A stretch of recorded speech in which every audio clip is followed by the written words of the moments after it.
Assalamualaikum warahmatullahi wabarakatuh. Kami dari kelompok 7 ingin mempresentasikan hasil diskusi kami mengenai materi kemampuan profesional pemimpin pendidikan yang terdiri dari saya sendiri Ika Wanti Danda, Imelda Hasanuddin, dan Meroes Daletopang. Dalam materi kemampuan profesional pemimpin pendidikan, terdapat 4 pokok pembahasan. Yang pertama itu kepemimpinan pendidikan yang profesional. Yang kedua, ciri-ciri pemimpin masa depan. Dan yang ketiga, kepemimpinan yang efektif dalam kebijakan. Dan yang keempat atau yang terakhir yaitu kompetensi kepemimpinan kepala sekolah. Langsung saja kita masuk pada materi. Kepemimpinan pendidikan yang profesional. Pertama itu definisi dari kepemimpinan.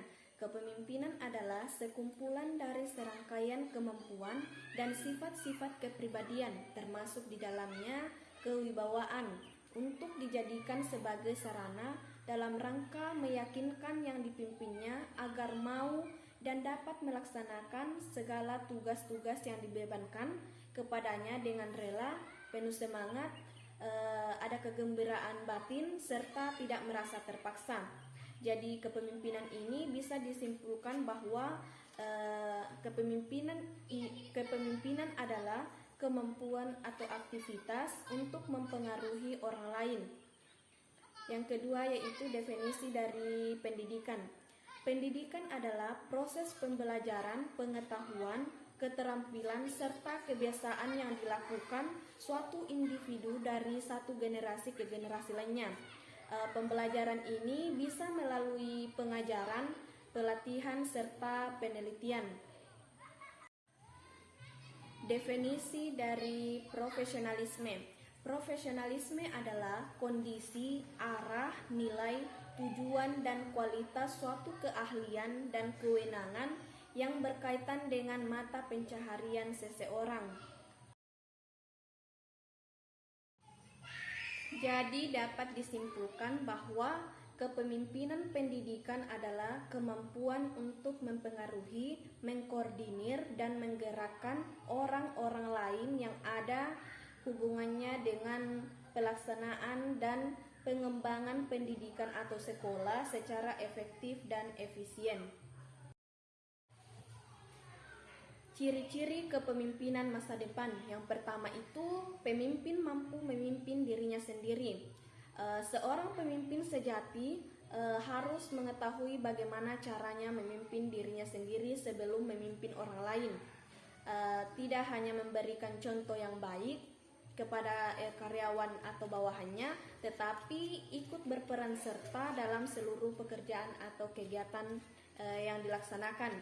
Yang kedua, jangan jadikan kerajaan. Biasanya seorang pemimpin yang secara kebetulan jadi bos sering juga secara kebetulan membentuk suatu aturan atau sistem aturan yang tidak perlu dan terlalu mengekang. Aturan memang perlu bagi karyawan atau bawahan, tetapi tidak perlu terlalu berlebihan. Selanjutnya yaitu selalu terbuka mencari bentuk yang baru. Seorang pemimpin cenderung terus saja mengulang metode studi dan tidak berani melakukan terobosan baru. Sebaliknya, pemimpin sejati mengikuti keberhasilannya, tetapi juga menyadari bahwa selalu ada jalan lain untuk membuat suatu lebih baik lagi. Yang keempat yaitu kepribadian kuat dan bertanggung jawab. Yang dimaksud di sini yaitu jangan hanya menuntut bawahan atau karyawannya untuk menyelesaikan tugas-tugas dengan baik, tetapi kita pun harus memberi contoh yang baik dan jangan lupa pula bahwa kita ini adalah seorang pemimpin. Yang kelima yaitu menuntaskan pekerjaan. Seorang pemimpin sejati tidak pernah merasa selesai bekerja. Tiap hari pasti ada masalah baru yang harus segera diselesaikan atau dituntaskan. Dan yang keenam itu memberi penghargaan. Prestasi yang baik menuntut timbal balik yang real. Pemimpin yang mempunyai mata jauh ke depan sangat dikagumi dan dihargai. Tetapi haruslah dengan sesuatu tindakan yang nyata pula. Dan yang terakhir atau yang ketujuh itu tak berhenti belajar. Menjadi seorang pemimpin yang dapat dipercaya, kita harus teruslah banyak belajar. Sebagai seorang pemimpin, kita dituntut untuk memiliki pengetahuan dan wawasan yang luas. Semakin luas pengetahuan dan wawasan seseorang, maka semakin baik pula ia menjadi seorang pemimpin. Selain itu, menjadi seorang pemimpin, kita dihadapkan atau berhadapan dengan banyak orang.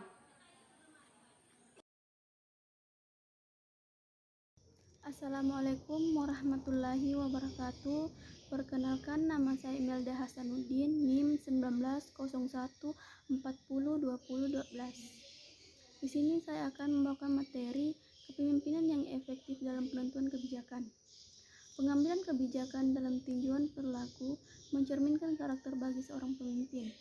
Untuk mengetahui baik tindakan kebijakan yang diambil bukan hanya dilihat dari konsekuensi yang ditimbulkan, melainkan melalui berbagai pertimbangan dalam prosesnya. Kegiatan pengambilan kebijakan merupakan salah satu bentuk kepemimpinan. 1. Teori kebijakan merupakan metodologi untuk menstrukturkan dan menganalisis situasi yang tidak pasti atau berisiko. 2. Pengambilan kebijakan adalah proses mental di mana seorang manajer memperoleh dan menggunakan data dengan menanyakan hal lainnya. Manajer menggeser jawaban untuk menentukan informasi yang relevan dan menganalisis data. 3. Pengambilan kebijakan adalah proses memilih di antara alternatif tindakan untuk mengatasi masalah. Ada 5 tahapan dalam pengambilan kebijakan. 1. Mengidentifikasi masalah. 2. Mendefinisikan masalah. 3. Merumuskan masalah. 4. Penerapan keputusan. 5. Evaluasi keputusan. Adapun cara berpikir dalam mengambil keputusan. 1. Logis dan rasional. Yang dimaksud dengan logis dan rasional adalah mengolah informasi secara serial. 2. Intuitif dan kreatif. Yang dimaksud dengan intuitif dan kreatif adalah memahami sesuatu secara keseluruhan. 3. Toleransi terhadap ambigus. Itulah yang dapat saya sampaikan. Penjelasan selanjutnya akan disampaikan oleh rekan saya.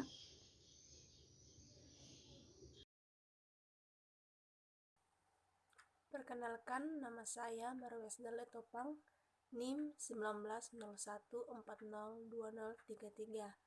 Di sini saya akan menjelaskan poin keempat, yaitu kompetensi kepemimpinan kepala sekolah.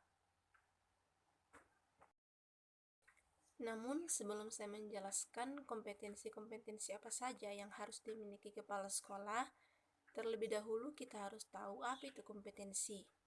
Nah, pengertian kompetensi adalah kemampuan atau kecakapan yang diperlihatkan seseorang ketika melakukan sesuatu. Memahami visi dan misi serta memiliki integritas yang baik belum tentu cukup. Nah, agar berhasil dalam kepemimpinannya, kepala sekolah harus memiliki kompetensi yang diisyaratkan untuk dapat mengemban tanggung jawabnya dengan baik dan benar sebagai seorang kepala sekolah. Adapun standar-standar kompetensi yang harus dimiliki kepala sekolah itu ada 5 bagian. Nah, bagian pertama atau bagian A ada kompetensi kepribadian yang meliputi 1. Berakhlak mulia, di mana seorang kepala sekolah harus dapat mengembangkan budaya dan tradisi akhlak mulia dan menjadi teladan akhlak mulia bagi komunitas di sekolah. Yang kedua, kepala sekolah harus memiliki integritas kepribadian sebagai seorang pemimpin. Yang ketiga, dapat mengendalikan diri dalam menghadapi masalah dalam pekerjaannya sebagai kepala sekolah. Yang keempat, harus memiliki sikap terbuka dalam melaksanakan tugas pokok dan fungsi. Dan terakhir yaitu memiliki bakat dan minat jabatan sebagai pemimpin pendidikan. Nah, standar kompetensi kedua yang harus dimiliki kepala sekolah yaitu ada kompetensi manajerial yang meliputi 1. Kepala sekolah harus mampu menyusun perencanaan sekolah untuk berbagai tingkatan perencanaan. Yang kedua, mengelola pengembangan kurikulum dan kegiatan belajar mengajar sesuai dengan arah dan tujuan pendidikan nasional. Yang ketiga, memimpin sekolah dalam rangka pendayagunaan sumber daya manusia secara optimal. Yang keempat, mengelola perubahan dan pengembangan sekolah menuju organisasi pembelajar yang efektif. Yang kelima, mengelola guru dan staf dalam rangka pendayagunaan sumber daya manusia secara optimal. Dan yang keenam yaitu mengelola peserta didik dalam rangka penerimaan peserta didik baru, penempatan siswa, dan pengembangan kapasitas peserta didik. Yang ketujuh, mengelola keuangan sekolah sesuai dengan prinsip pengelolaan yang akuntabel, transparan, dan efisien. Yang kedelapan, mengelola ketatausahaan sekolah dan dalam mendukung kegiatan-kegiatan sekolah. Yang kesembilan, mengelola unit layanan khusus sekolah dalam mendukung kegiatan pembelajaran dan kegiatan kesiswaan di sekolah. Dan yang ke-10 yaitu mengelola sistem informasi sekolah dalam mendukung penyusunan program dan pengambilan keputusan. Dan yang terakhir yaitu melakukan monitoring, evaluasi, dan pelaporan pelaksanaan program kegiatan sekolah dengan prosedur yang tepat, serta merencanakan tindak lanjutnya. Kompetensi ketiga yang harus dimiliki kepala sekolah yaitu kompetensi kewirausahaan yang meliputi 1. Menciptakan inovasi yang berguna bagi pengembangan sekolah. Yang kedua, bekerja keras untuk mencapai keberhasilan sekolah sebagai organisasi pembelajaran yang efektif. Yang ketiga, memiliki motivasi yang kuat untuk sukses dalam melaksanakan tugas pokok dan fungsinya sebagai pemimpin sekolah. Yang keempat, pantang menyerah dan selalu mencari solusi terbaik dalam menghadapi kendala yang dihadapi sekolah. Dan yang terakhir yaitu kepala sekolah harus memiliki naluri kewirausahaan dan mengelola kegiatan produksi atau jasa sekolah sebagai sumber belajar peserta didik. Kemudian kompetensi keempat yang harus dimiliki kepala sekolah yaitu ada kompetensi supervisi yang meliputi 1. Kepala sekolah harus merencanakan program supervisi akademik dalam rangka peningkatan profesionalisme guru. Kemudian yang kedua, melaksanakan supervisi akademik terhadap guru-guru dengan menggunakan pendekatan dan teknik supervisi yang tepat. Kemudian yang ketiga, kepala sekolah harus menindaklanjuti hasil supervisi akademik terhadap guru dalam rangka peningkatan profesionalisme guru.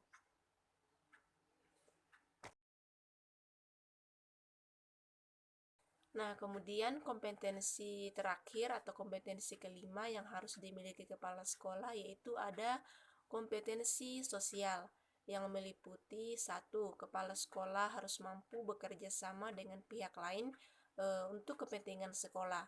Yang kedua, kepala sekolah harus bisa berpartisipasi dalam kegiatan sosial kemasyarakatan.